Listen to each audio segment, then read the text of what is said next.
घोटाले की जांच में मुख्यमंत्री अब घिरते हुए दिखाई दे रहे हैं। ये लेटर उन्होंने ईडी को लिखा था और कहा था कि वो क्यों पेश नहीं हो रहे हैं। ये तमाम चीजें इस लेटर में साफ तौर पर लिखी गई हैं कि अरविंद केजरीवाल इस समन को गैर कानूनी मानते हैं। समन को उन्होंने दरकिनार कर दिया है। अब चौथा समन ईडी का आ सकता है, इस तरह की जानकारी मिल रही है। हालांकि ईडी ने इस बात से साफ तौर पर इनकार किया है कि आज किसी भी तरह की छापेमारी या फिर गिरफ्तारी होगी।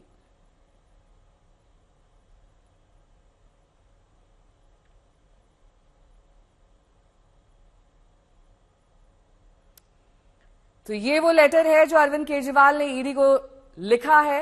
3 समन वो दरकिनार कर चुके हैं, अब तक तीनों बार पेश नहीं हुए हैं। इससे पहले भी जब उन्हें समन आया था तब वो विपश्यना करने चले गए थे। इस बार उन्होंने साफ तौर पर कहा कि वो समन के बावजूद पेश नहीं होंगे। मुनीश मेरे सहयोगी जुड़ गए हैं तमाम जानकारी के साथ। मुनीश, यानी कि आज ये साफ तौर पर माने कि अरविंद केजरीवाल की गिरफ्तारी नहीं होगी, लेकिन निकट भविष्य में चौथे समन के बाद ये संभव है क्या? बिल्कुल नेहा, संभव तो पूरी तरीके से है, क्योंकि जब उन्हीं अधिकारियों से मैंने बातचीत की और उनसे पूछा कि जो अरविंद केजरीवाल है उनके खिलाफ में अगर सबूतों की तुलना की जाए संजय सिंह के मामले से, तो क्या सबूत उतनी ही ज्यादा मजबूत है कि नहीं। ईडी के अधिकारियों का यह कहना है कि जितने सबूत उन्होंने संजय सिंह के खिलाफ इकट्ठा किए थे, जिसकी बिना पर उनकी गिरफ्तारी हुई थी, उसके मुकाबले अरविंद केजरीवाल के खिलाफ जो सबूत है वो काफी ज्यादा मजबूत है। और इसके पहले भी आपको याद होगा नेहा, जब आरोप पत्र दाखिल किया था ईडी ने इस पूरे मामले में, शराब नीति में, तब उन्होंने अरविंद केजरीवाल के खिलाफ 3 बड़े आरोप लगाए थे। सबसे पहला आरोप यह था कि उन्होंने एक आरोपी से इस पूरे मामले में फोन पर बातचीत की थी। दूसरा आरोप यह लगा था कि आंध्र प्रदेश के एक सांसद है, उनके साथ में उन्होंने बैठक कर उन्हें दिल्ली में नई शराब नीति के तहत बिजनेस करने का न्योता दिया था। ये आरोप नंबर 2 था।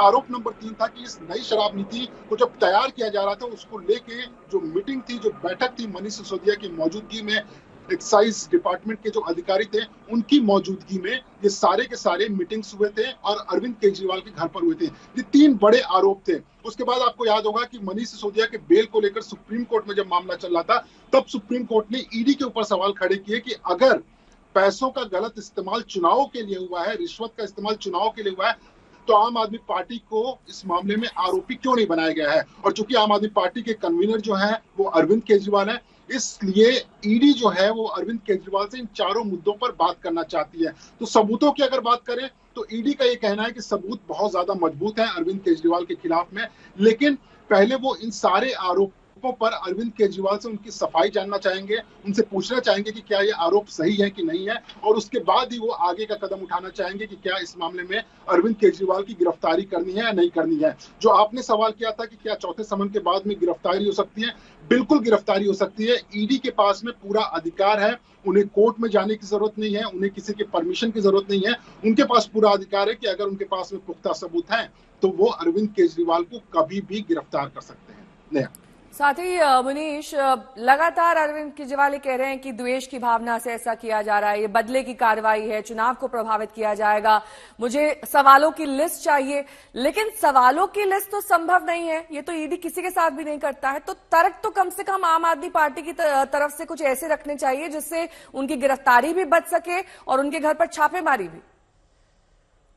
ये बिल्कुल बहुत महत्वपूर्ण पॉइंट उठाया है नेहा आपने, और इसी के संदर्भ में मैंने अधिकारियों से कल बातचीत की थी जब अरविंद केजरीवाल ने अपना पत्र ईडी को पहुंचाया हुआ था। ईडी का साफ तौर पे कहना था कि अरविंद केजरीवाल आयकर विभाग में काम कर चुके हैं, वो एक IRS अधिकारी हैं, उनको सारे नियम कानून पता है कि किसी भी आरोपी को या किसी भी चश्मदीद को सवाल जवाब क्या होने हैं उसकी लिस्ट कभी भी दी नहीं जाती है। किस मामले में बुलाया जा रहा है सिर्फ इतनी जानकारी दी जाती है। और अरविंद केजरीवाल को जितने भी समन अभी तक किए गए हैं, जो 3 समन है, उन सभी समन में यह साफ तौर पे लिखा गया है कि अरविंद केजरीवाल को इस मामले में बुलाया जा रहा है, शराब नीति मामले में पूछताछ के लिए बुलाया जा रहा है। तो अरविंद केजरीवाल को पत्र को लेकर जो ईडी के अधिकारी हैं वो काफी नाखुश हैं, वो अपनी नाराजगी जता रहे हैं कि जानबूझकर इसे एक राजनीतिक रंग देने की कोशिश की जा रही है, जबकि ईडी का ये कहना है कि इस पूरे मामले को राजनीति का रंग नहीं देना चाहिए। एक मामले की जांच कर रहे हैं और जांच में सबूतों के आधार पर वो किसी को समन करते हैं। सबूतों के आधार पर ही मनीष सिसोदिया की गिरफ्तारी की गई थी, विजय नायर की गिरफ्तारी की गई, संजय सिंह की गिरफ्तारी की गई थी, और सबूतों के आधार पर ही वो अरविंद केजरीवाल को पूछताछ के लिए बुलाना चाहते हैं। तो सवालों की लिस्ट को अगर मुद्दा बनाना चाहती है आम आदमी पार्टी, तो उस पर ईडी का ये कहना है कि ये बिल्कुल बेतुकी बातें हैं।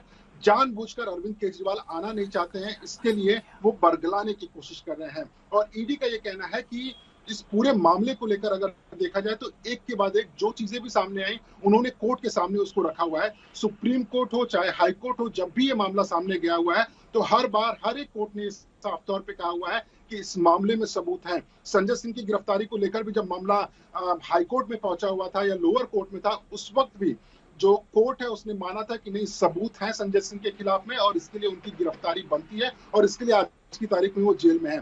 मनीष सिसोदिया के बेल का मामला था, सुप्रीम कोर्ट ने माना कि कहीं न कहीं पैसों की हेराफेरी हुई है, पैसों का अदला बदली हुआ है, रिश्वत आए हुए हैं, और जो सबूत ईडी ने कोर्ट के सामने रखे थे उसको कोर्ट ने माना। तो उनका कहना है कि हमने कोर्ट के सामने सब कुछ रखा हुआ है और उसके बावजूद भी अगर आम आदमी पार्टी इसको राजनीतिक रंग देना चाहती है तो वो खुले तौर पर इसको अपनी राजनीति के लिए इस्तेमाल कर सकते हैं, लेकिन जहां तक जांच की बात है उसमें कोई राजनीति शामिल नहीं है। अगर किसी ने साथी मनीष, अरविंद केजरीवाल कह रहे हैं कि उनको आरोपी के तौर पर बुलाया गया है, गवाह के तौर पर, संदिग्ध के तौर पर, सीएम के तौर पर या फिर आपके संयोजक के तौर पर, किस तौर पर उन्हें बुलाया जा रहा है? इस पर ईडी क्या कह रही है?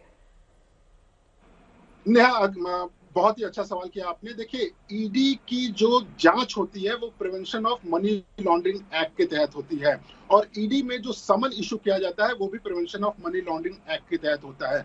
जहां तक पुलिस या सीबीआई की बात करें तो वहां पर दो धाराएं होती है सीआरपीसी की, धारा 160 और 161, जिसमें कि यह साफ तौर पर होता है कि आपको बतौर चश्मदीद बुलाया जा रहा है या बतौर इस मामले में आरोपी बताया जा रहा है। जहां तक ईडी का कानून है, ईडी के कानून के मुताबिक कोई ऐसा प्रावधान नहीं है जिसमें कि किसी को पहले से यह बताया जाए कि वो चश्मदीद है, गवाह है या आरोपी है। ईडी सबसे पहले किसी भी शख्स को अपनी जांच में जब शामिल करती है तो इसका मतलब है कि जांच में उसका नाम आया हुआ है और जांच में जब उसका बयान दर्ज होता है धारा 50 prevention of money laundering act के तहत, उसके बाद में ईडी यह तय करती है कि इसको इस मामले में गवाह बनाना है या इसको इस मामले में आरोपी बनाना है। जहां तक अरविंद केजरीवाल ये सवाल कर रहे हैं, ईडी के सूत्रों का ये कहना है कि हमारे यहाँ पे कोई प्रावधान नहीं है जिसमें कि हम किसी का बयान बतौर गवाह या चश्मदीद या बतौर आरोपी दर्ज कर सकते हैं। हम सबसे पहले बयान दर्ज करेंगे और बयान दर्ज करने के बाद तय करेंगे कि इसे किसी को अरविंद केजरीवाल को इस मामले में गवाह बनाना है या आरोपी बनाना है। तो इन सवाल को लेकर और जो ईडी के अधिकारी हैं उनका कहना है कि एक बार फिर से अरविंद केजरीवाल सब कुछ जानते हुए बेतुकी बातें कर रहे हैं।